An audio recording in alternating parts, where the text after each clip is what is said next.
anunciaram que o dia que o Bolsonaro chegaria no Brasil, teria um ato que ia parar Brasília, convocaram, assim, tinha mais militares do, né, que apoiadores e...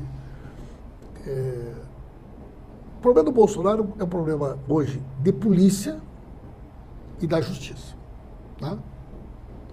A situação do Bolsonaro eu acho que é uma situação delicada, pela quantidade de inquéritos, pela quantidade de crimes que são, né, investigados.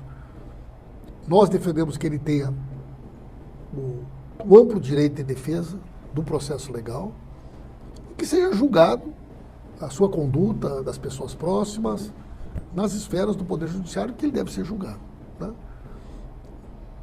Eu não sou da área do direito, apesar de ter estudado um tempo no direito, fui aluno até do Nelson Jobim, que é lá de Santa Maria, né? Mas, por tudo que eu acompanho, eu acho que a probabilidade do Bolsonaro sair ileso é muito reduzida. Né? Acho que o Bolsonaro, na minha percepção, tende a ficar inelegível pela quantidade de crimes cometidos. Né? E isso que esses inquéritos principais ainda não estão conclusos. E acho também que ele e as pessoas próximas terão muita dificuldade para saírem ilesos também da responsabilização penal, né? De todos os crimes em que eles estão envolvidos. Mas, sinceramente, acho que...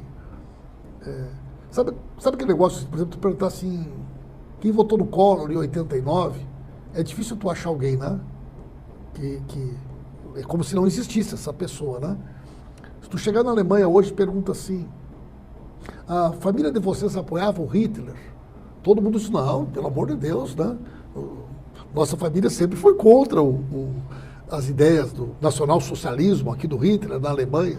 Se tu chegar na França, chegar na Espanha, perguntar se o cara era defensor do Franco, a maioria das pessoas vão ter vergonha, ou do Stroessner, né? No Paraguai, Pinochet no Chile, a não ser um cara muito da extrema-direita. Aqui no Brasil, daqui a uns anos, as pessoas vão ter vergonha de dizer que um dia votaram no Bolsonaro. Né?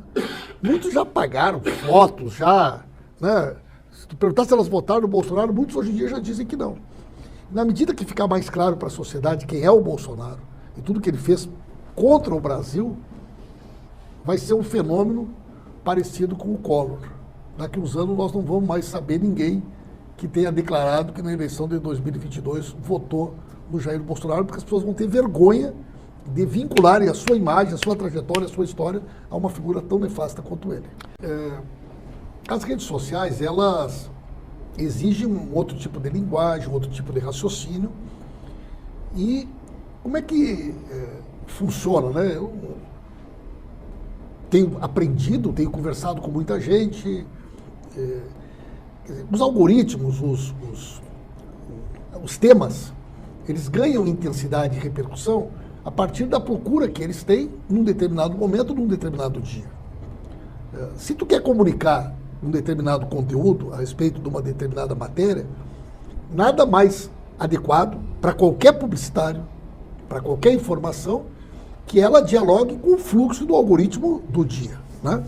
Isso, o próprio resultado dessas iniciativas mostrou que nós tivemos alcances muito acima da média. Por exemplo, o dia que deu a confusão das joias, né, da família Bolsonaro.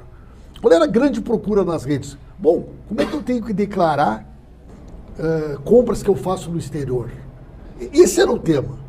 Então nós fizemos uma postagem sobre, né, você que está chegando do exterior, saiba como deve declarar as suas compras, ok? Isso por quê? Porque esse era o tema do dia. Né?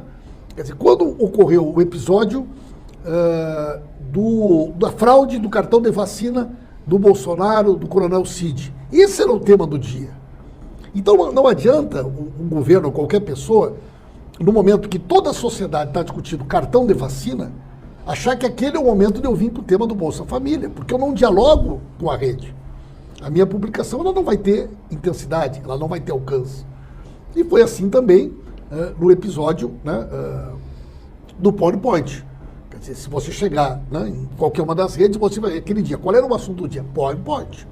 Então, nós também temos que ter uma criatividade, uma inteligência para poder aprender com uma nova lógica de comunicação que faz com que o governo não possa ignorar o tema que a sociedade está debatendo naquele dia.